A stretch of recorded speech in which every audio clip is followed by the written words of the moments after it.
Alors ok, maintenant je sais que vous allez me dire c'est bien beau tout ça, mais comment fait-on réellement pour investir dans des immeubles de rapport?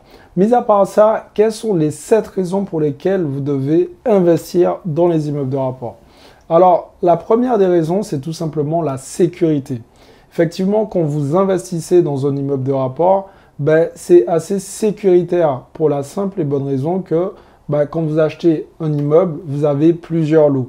En ayant plusieurs lots, ce qui se passe, c'est que vous divisez les risques. Si par exemple, vous avez un locataire qui a des problèmes, parce que ça peut arriver, il est probable qu'un des locataires ne puisse pas payer son loyer, vous avez d'autres locataires qui vont supporter cette charge et ça vous permettra d'équilibrer un peu la balance. En contrepartie, quand vous achetez un seul appartement, vous êtes un peu bloqué si vous voulez. Si le locataire ne paye pas, vous avez compris, c'est vous qui allez devoir assumer par la suite. Donc c'est la raison numéro 1, c'est la sécurité.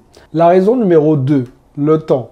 En fait, en investissant dans les immeubles de rapport, vous gagnez énormément de temps. Et bien évidemment, comme on dit souvent, le temps, c'est de l'argent. Pourquoi vous gagnez du temps en investissant dans les immeubles de rapport? C'est tout simplement ce qui rejoint la raison numéro 1, le fait de partir une fois visiter le bien, le fait d'aller une fois chez le notaire et tout simplement à la fin le fait de rafler la mise, ça vous fait gagner énormément de temps. Donc par la suite, vous vous retrouvez avec plusieurs appartements en faisant plusieurs actions pour une même opération.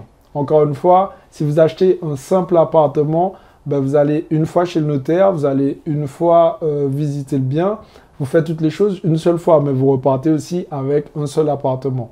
A contrario, pour un immeuble, vous faites tout en une fois et vous repartez avec plusieurs appartements. La raison numéro 3, elle regroupe effectivement les 2 premières raisons. C'est une construction rapide de votre patrimoine. Effectivement, vous l'aurez compris, en ayant 4, 5, 6 appartements d'un coup, si vous achetez 5 immeubles, ça va aller très très vite pour vous. Vous allez vous rendre compte qu'en fin de course, tout dépend où vous vous arrêtez, vous allez repartir sur une année si vous investissez disons sur 5 immeubles avec 5 lots par immeuble, sur l'année, ça va vous faire 30 appartements. Donc c'est énorme. Comparativement aux personnes qui iront une fois chez le notaire, allez, on va dire qu'ils iront 5 fois chez le notaire pour acheter 5 appartements, vous allez mener les mêmes actions que ces personnes, sauf qu'à la fin, vous allez avoir un plus gros patrimoine et avoir beaucoup plus d'appartements. Alors, pour la raison numéro 4, vous êtes le seul maître à bord. Il n'y a rien de plus important. On parle de liberté financière, on parle d'indépendance financière.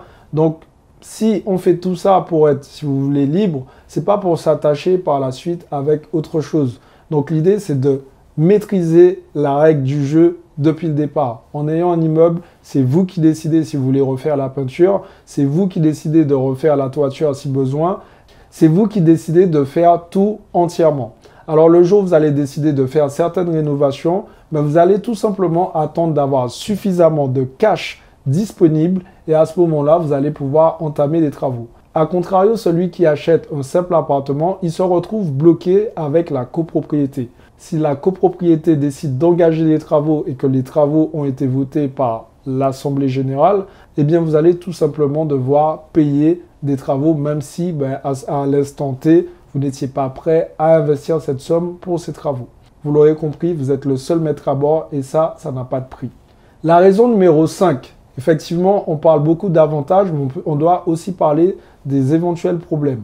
Alors, imaginez que vous avez un problème financier et que vous voulez libérer de la liquidité.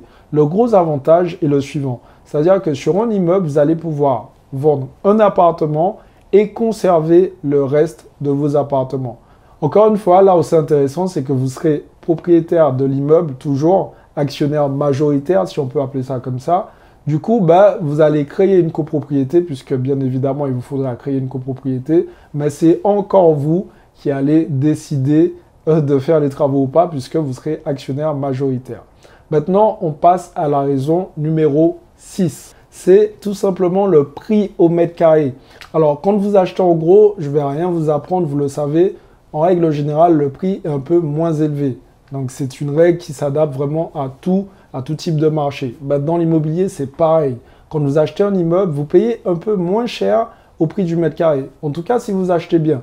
Donc, pour le coup, vous gagnez de l'argent à l'achat, encore une fois, à condition de bien acheter. Et du coup, ça vous permet d'avoir plus de patrimoine et de payer un peu moins cher au mètre carré. Alors, on va passer maintenant à la raison numéro 7. En investissant dans les immeubles de rapport, vous pouvez jumeler pas mal de stratégies. Vous pouvez tout simplement associer à vos immeubles de rapport la location saisonnière. Donc, la location saisonnière, c'est aussi un levier qui est utilisé et qui permet de générer énormément de cash. Vous pouvez aussi faire de la colocation. Et en plus, vous avez ce qu'on appelle les immeubles de rapport. Donc, ça peut vraiment vous générer énormément de cash flow positif à la fin du mois.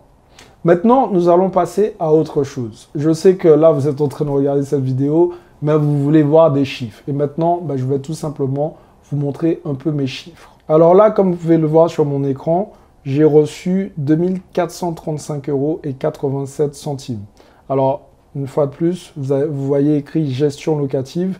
Donc, cette partie-là, je l'ai déléguée tout simplement à un huissier de justice qui s'occupe de gérer mes biens immobiliers. Et cet huissier de justice, il a déjà récupéré sa commission et il me verse 2 435,87 € une fois qu'il a récupéré sa commission. Donc, là, je veux en venir avec vous, c'est que quand on passe à la slide suivante, on se rend compte d'une chose, que mes échéances de prêt sont de 1 368 €. Alors, je vous laisse faire le calcul, ça fait à peu près 1 067 € qui va me rester. Mais l'idée, c'est quoi? Je sais qu'il y a beaucoup d'entre vous, et je vous connais déjà, qui vont dire oui, c'est du brut ou c'est du net. J'ai juste envie de vous dire, on s'en fout que ce soit du brut ou du net. Ce que j'essaie de vous faire comprendre aujourd'hui, c'est que actuellement, je suis à Miami, que mes biens sont situés dans le nord de la France et que ça tourne tout seul. Donc brut ou net, c'est de l'argent que je fais sans faire grand-chose finalement.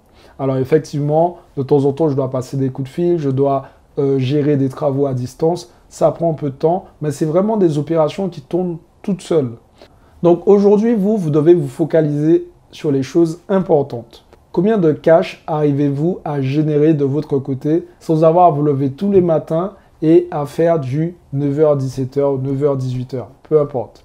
À partir du moment où vous avez répondu à cette question, vous allez vous rendre compte que générer du cash avec l'immobilier, c'est un levier qui est très puissant.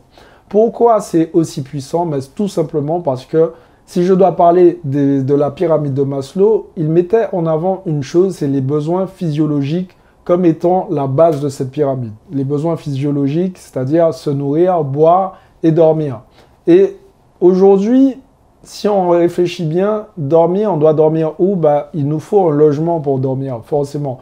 Donc, pour moi, quand on regarde la pyramide de Maslow, ça passe en deuxième lieu, sur le deuxième palier de la pyramide. Mais aujourd'hui, quand on voit l'évolution dans la vie, on a bien compris que se loger fait aussi partie des besoins physiologiques. Donc, en soi, quoi qu'il arrive, même s'il y a des crises financières, les hommes auront toujours besoin de se loger. Et il y a une expression que j'aime bien dire, même au fin fond de l'Amazonie, il y a un chef de tribu qui arrive à louer une petite hutte en paille et il ne se dit pas que ça ne va pas se louer. Non, il se dit, comme tout le monde, ça fait partie des besoins physiologiques. On a besoin d'être en sécurité et de dormir correctement. Alors maintenant, les amis, est-ce que vous devez investir dans les immeubles de rapport? J'ai juste envie de vous dire oui. Maintenant, si vous souhaitez aller plus loin, vous souhaitez savoir exactement pas à pas comment faire et accélérer le processus, ne pas passer 3 ans à faire des recherches comme moi j'ai fait, vous pouvez tout simplement cliquer dans la description. Si cette vidéo vous a plu, je vous invite à vous abonner à cette chaîne YouTube, car sur cette chaîne YouTube, vous allez voir, il y a énormément de contenu pour vous aider à atteindre l'indépendance financière. Maintenant, c'est à vous de passer à l'action, c'est à vous de nous rejoindre pour pouvoir investir dans les immeubles de rapport. Je vous dis à très vite pour une prochaine vidéo. Ciao!